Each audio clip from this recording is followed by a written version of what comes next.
You there, do you hate your life? Of course you do. Tired of the crippling weight of existence? Sick of the pain, betrayal, emotional damage? Of course you are. Well, worry no more because your salvation is here. Introducing Project Tsukuyomi. Yes, you heard right. With just one simple eternal Mangekyo Sharingan injection, you can enter a perfect custom-tailored dream world designed just for you. Yes, just for you. That girl you like, you're already married. That job you've always wanted, you're the CEO, baby. World peace, solved. Emotional trauma, cured. Free will, who needs it? Yes, here at Moonlight Dreams Incorporated, we believe in one thing: permanent, personal paradise. So join countless others already plugged into the tree. Sign up now at www.projecttsukuyomi.com and live the rest of your days in blissful, unending delusion. What if you could live in a perfect world? No pain, no war, no fear, just peace, eternal and unchanging. Sounds beautiful, right? A world where the people you love never leave, where you could never make the wrong choice, where everything you've ever wanted is right there waiting for you. No more heartbreak, no more loneliness, no more fear that things will fall apart or that you'll fall apart with them. Just a soft dream forever. But what if that dream meant you'd never wake up again? What if chasing that perfect world meant giving up on the real one, flaws and all? What if that peace came at the cost of your identity?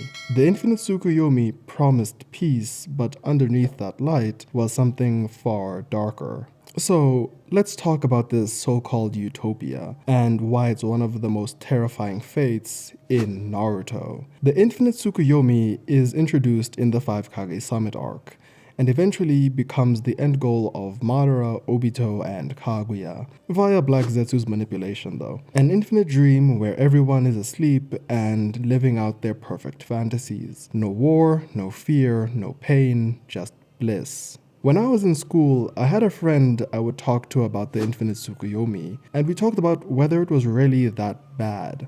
I mean, it did bring peace, right? No one suffers, and for a while, I agreed with this. And especially in a world like Naruto's, which was filled with endless cycles of conflict, pain, and death, how could you not be tempted by that idea? But the problem with the Infinite Tsukuyomi isn't what it offers, it's what it takes away. It removes all pain, yes, but in doing so, it removes all experience. It promises peace by sterilizing the very essence of life. Because in truth, the Infinite Tsukuyomi isn't enlightenment, it's not salvation, it's escape and stagnation.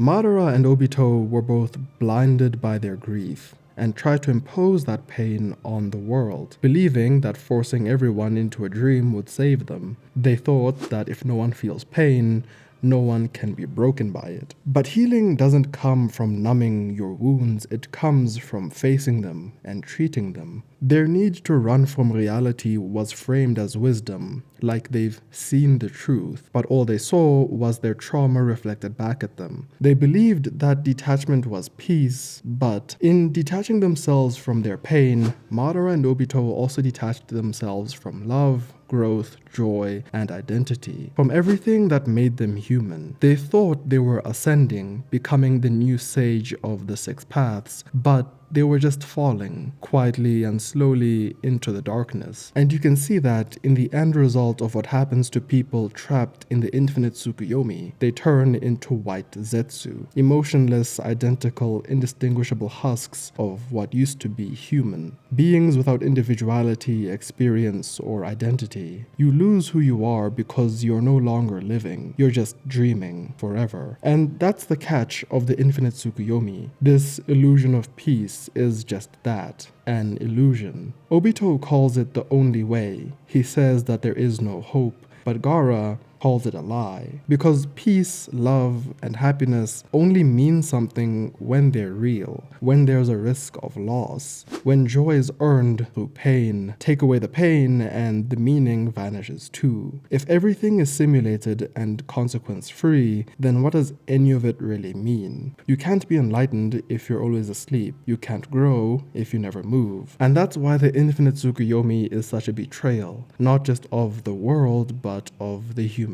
spirit. Naruto as a series draws heavily from Hinduism and Buddhism, and the Infinite Tsukuyomi is a spiritual contradiction at its core. In Buddhism, detachment is a path to nirvana, but even nirvana isn't a permanent state. It's transitory. It's not heaven, it's not forever. The infinite in Infinite Tsukuyomi is a lie, because in both Hinduism and Buddhism, stagnation is suffering. In Hinduism, clinging to one state traps you in the cycle of samsara, the cycle of death and rebirth. And in Naruto, samsara is reflected as the cycle of hatred, the endless loop of pain, revenge, and destruction. Madara and Kaguya believed that they could break the cycle by force. They believed that they were the enlightened ones, the ones with the third eye, manifested literally through the Rinne Sharingan. But the cruel irony is that the third eye of enlightenment only ever opened in the characters most blinded by their pain, those still chained to samsara. They couldn't break the cycle because they were the cycle. Hagoromo, the sage of the six paths, likely wrote about these very truths on the Uchiha stone tablet, that the answer was true detachment through compassion, understanding, and spiritual growth. But Black Zetsu tampered with it, turning enlightenment into entrapment, twisting the idea of release into stagnation. Only those with advanced ocular jutsu could interpret the tablet. Sharingan, Mangekyo Sharingan, Eternal Mangekyo Sharingan, and eventually the Rinnegan. Each eye a deeper lens into the truth, but even the ones who unlocked the Eye of Samsara, the Rinnegan and Rinne Sharingan, failed to understand it. Because true clarity isn't found in sight, it's found in trust, growth, and connection.